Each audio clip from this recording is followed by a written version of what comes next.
All right, good evening. Welcome to Karl Marx Does the Washing Up. Where we ponder ludicrous metaphysical nonsense in the time it takes to make 5 Tesco's basic microwave meals. Which is around 21 minutes. Yep, I'm Ilyas and Shy. I'm Shy Telly, and this evening... You are in the most bananas mood. Yeah, I'm very excited. Okay, so I've got the best story for you. The only thing is, it's like 2 minutes long. Will you be able to listen for 2 minutes without interrupting me? No, that's impossible. But we know. Okay, so let's just make it 6 minutes or 21 minutes with interruptions. With interruptions, okay, fine. So I think this is the best story. So on Saturday, got a friend that's doing humanitarian work in Africa, and it's in quite a dangerous part of East Africa. And every time she goes there, she's only going for 2 weeks, but she's like, I've got to have a leaving dinner just in case I die. So it's like a really hilarious way to guilt people into coming out to dinner to see you before you go somewhere. And she's like, I might die, so let's just have this leaving dinner. She does it every time. And this was the first one I managed to go to. So I'm there on Saturday, and it's like quite an eccentric group of people. So even more eccentric than just us. Oh wait, the leaving dinner, so she's going to East Africa to do humanitarian work, but only for 2 weeks. Okay. But every time she goes there, she's like, I've got to have a leaving dinner just in case I get kidnapped or I die or whatever.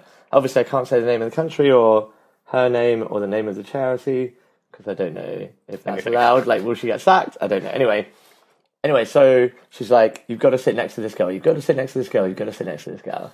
So I sit next to this girl. We're making small talk. And she goes, and then we're just making small talk, sorry. And then she says, so I'm a high-class prostitute. So that's her day job, right? Yeah. And we discuss what that entails and things like that. And so it's like a minimum of £1,000 a night. And she gets to choose her own clients for most of the time. She had like a lot of plastic surgery done to keep up with like the latest fashions or whatever. Anyway, so screw all that. I'm trying to eat my dinner and she's telling me about all this stuff. And then she goes, just last week, an elderly businessman flew me to Paris and paid me £3,000 to shit on a plate while he masturbated. And so she was telling me she had to make eye contact, like squat over a plate and then shit while he was like furiously masturbating.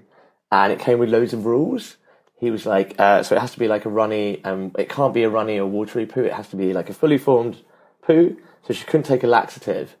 And she had to eat plenty of fibre. So she was like, it's physically stressful and psychologically scarring. But a lot of people who call her are people who are into fetish. And the most common fetish is a foot fetish. And so we were exploring why that is. And then there's this theory, which I think is quite a common theory, but it's about how something that makes you feel shame, you make it sexual, you make it your fetish to help you overcome that shame.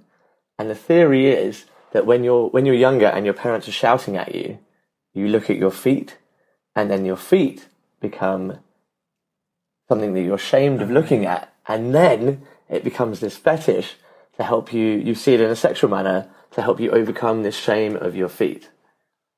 So I don't know the poo fetish, but I think the foot fetish, that's a very good explanation for it. Maybe it's related to like sort of some Freudian Oedipus complex as well. So it's not actually you're overcoming the shame. It's just that you actually want to have sex with your mother. So when you think about when you look at your feet, you associate it with the trauma in childhood, which is related to your parents and your mother, and you just want to bone her. So, but it's also like your father, right? Like your mother and father and your teacher would shout at you, right? And I think the natural inclination is to look at. Freud probably just died before he started talking about he was probably getting onto that. Yeah, that's very true. But what do you think? Like, I think is there a correlation between shame and fetish? So also, between shame and fetish? Between shame and fetish. Shame and sexuality are really hugely entwined, right? Yeah, that's true. We're ashamed of sexuality, especially from, like, religious perspectives. Yeah, but why? Yeah, but is that why we're more likely to crave it? Because we're ashamed of it? Yeah, for sure. I think so. Because then when you have these tensions...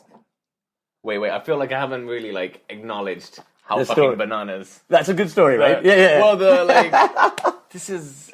Well, actually, we know this kind of stuff happens in the world, but we just don't know we'll ever have any contact with it. Yeah, and also I'm trying to eat my dinner. So she's, like, stopped eating her dinner to tell me this story, and I'm trying to still eat my dinner, off a plate that looks quite similar to the one that she's probably done a poo on. Oh my god. And I'm just like, What was the plate like? She said it was like Chinese cutlery, fancy Chinese As in embroidery. Like, in Chinese embroidery? Yeah. Maybe not embroidery. What's the right word on a plate? I think it was probably just China. Yeah, I just assumed it was Chinese. Good one. Maybe the businessman was Chinese. Maybe that's where I'm getting confused. Or we were in a Chinese restaurant. I feel like I assumed that. Did you? Wait, no, is that something you just said? Or am I just being wildly racist? I think you're being wildly racist. I think you told me the story before. I did not. I'm not telling you this. Guy. What? No. Okay, wait. Okay, but I feel like we should put that to one side. Also, because some of our listeners might also be eating.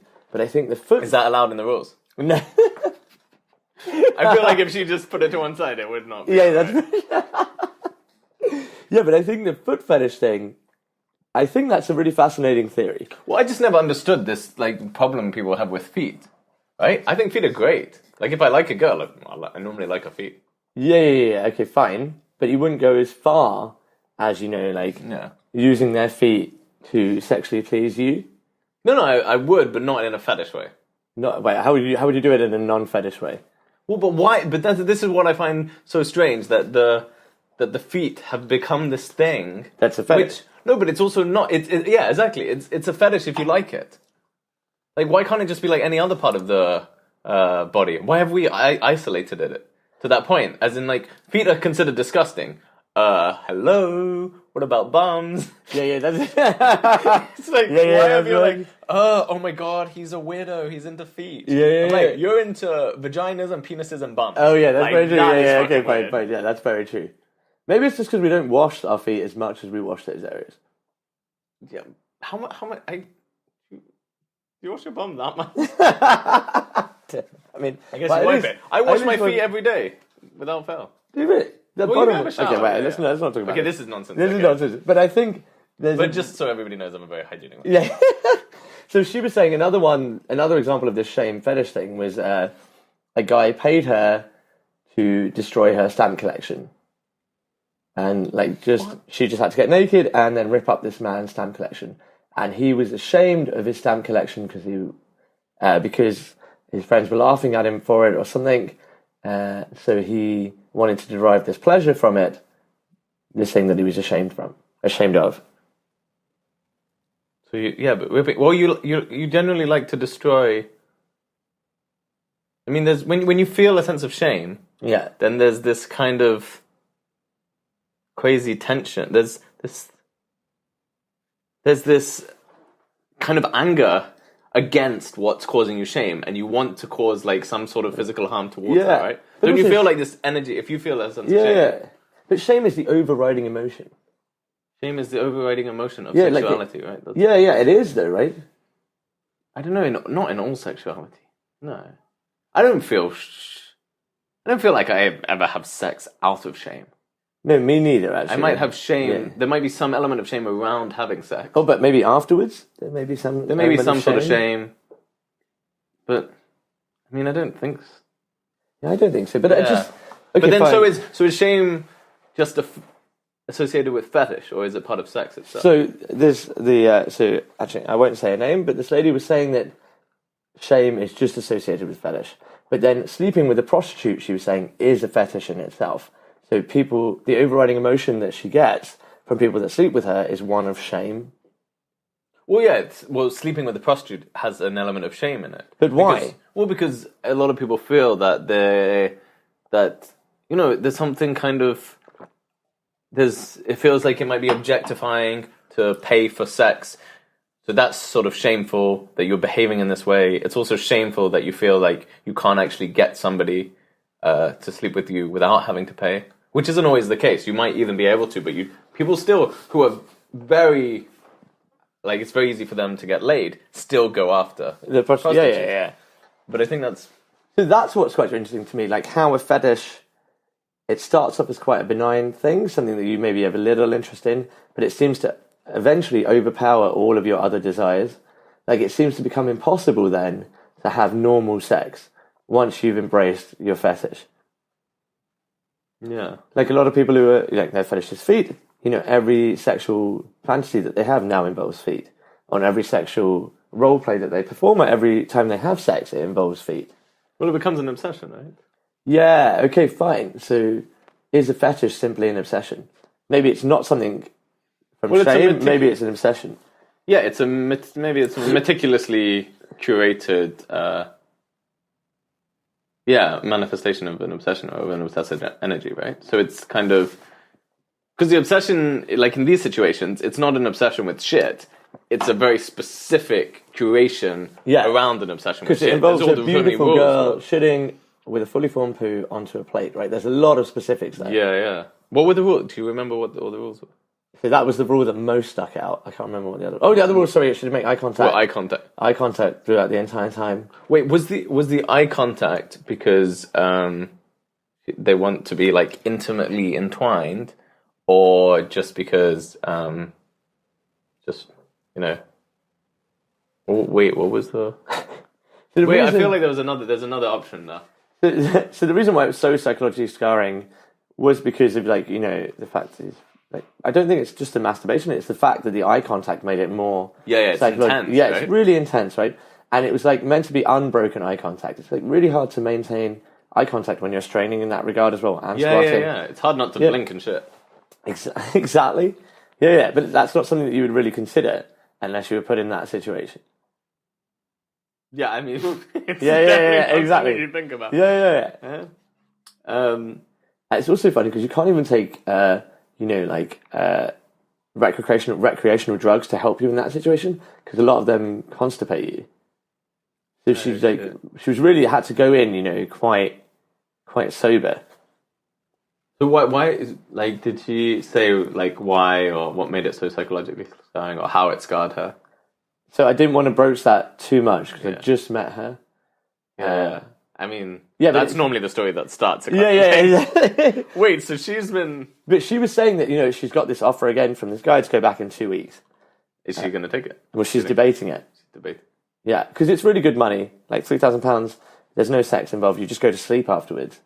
So it's £3,000, you get a trip to Paris out of it. And you're probably going to do a shit anyway. Exactly. Right. And it's maybe something that... The only thing is, I feel like... like I was saying, how a fetish becomes an obsession. Say you're dating someone who's obsessed with feet.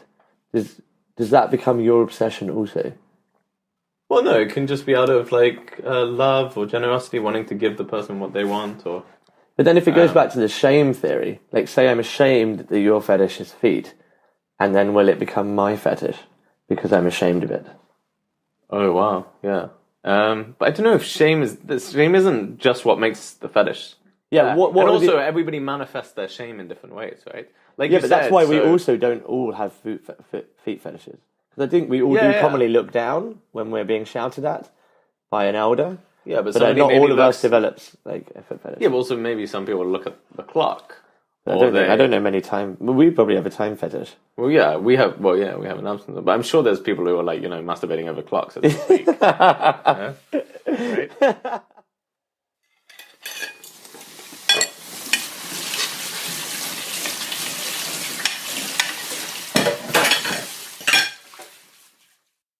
Right? Wait. Okay, fine. So, do you want to continue down this path, or do you want me to make the story even more bananas?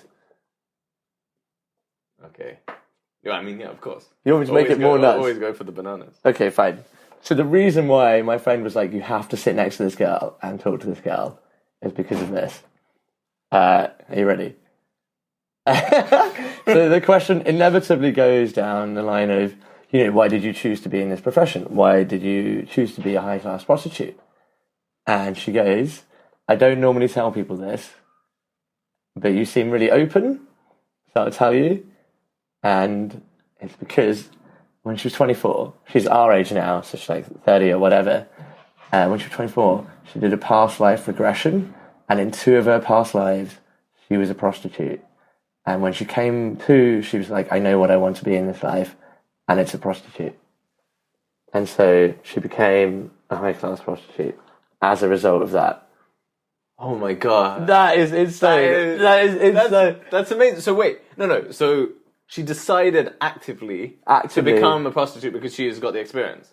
So she can put it on her CV. So when she looked at those past lives, she was like, actually, this was quite enjoyable. I'm a bit of a loose end in this life. Maybe it's destiny that I came to this thing and wanted to do prostitution.